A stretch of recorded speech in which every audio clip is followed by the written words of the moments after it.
You know, we're just putting our music on there for exposure, but people die from exposure. I'm making a stand, and, you know, other musicians are starting to see that, you know, this money also belongs to them.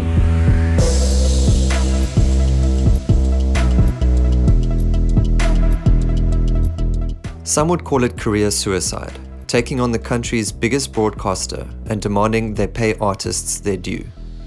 However, musician David Scott from the Kiffness says he has had enough of the SABC for not paying musicians their royalties for the past 5 years. They really are robbing us, because the majority of my music was playing on SABC stations, which means that I'm probably owed in the region of 100K or more just in needle time. But let's rewind and break down how musicians' royalties work. A musician produces a song. That song is played on radio stations around the country. A needle time royalty agency like Sampro and a publishing royalty agency like Samro calculate how many times the song is played on the station. The royalty collecting agencies then charge the SABC for the usage of that song. Once paid, the royalty collecting agency pays the musician after taking a cut for their services. However, the SABC has confirmed it has not paid royalties to musicians since 2015, running into an estimated 250 million rand debt. Very importantly, we ended the year with a loss of 482 million. We registered at the end of 31st March about 1.6 billion, which was an increase in total liabilities.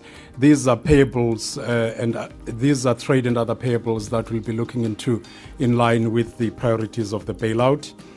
Due to the difficulties faced by the SABC, government approved a 3.2 billion rand bailout. Samro, a publishing royalties agency for musicians, has said it is in progressive talks with the SABC and is certain that the broadcaster will pay the 125 million rand they are owed.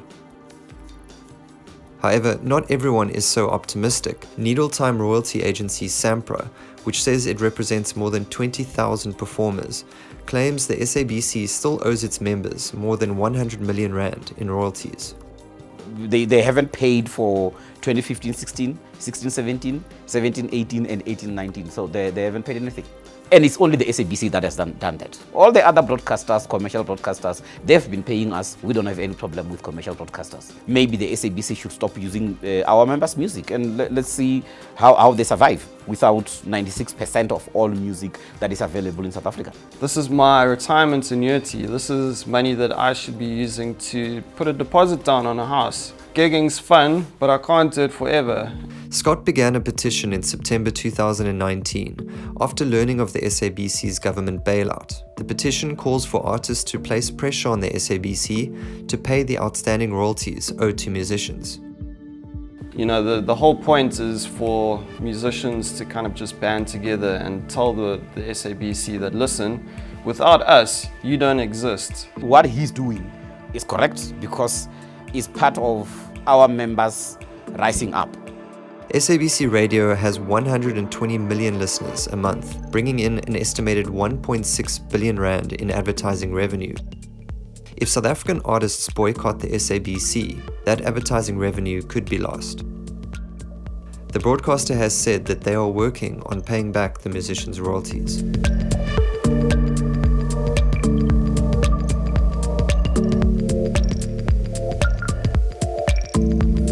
But Scott from the Kiffness says he will refuse to release any new music to the SABC if the royalties are not paid. So I've made the call that I'm not going to send my new stuff to 5FM or Good Hope or any of those stations. If people aren't paying me for my worth, then, you know, I'll go to the next place.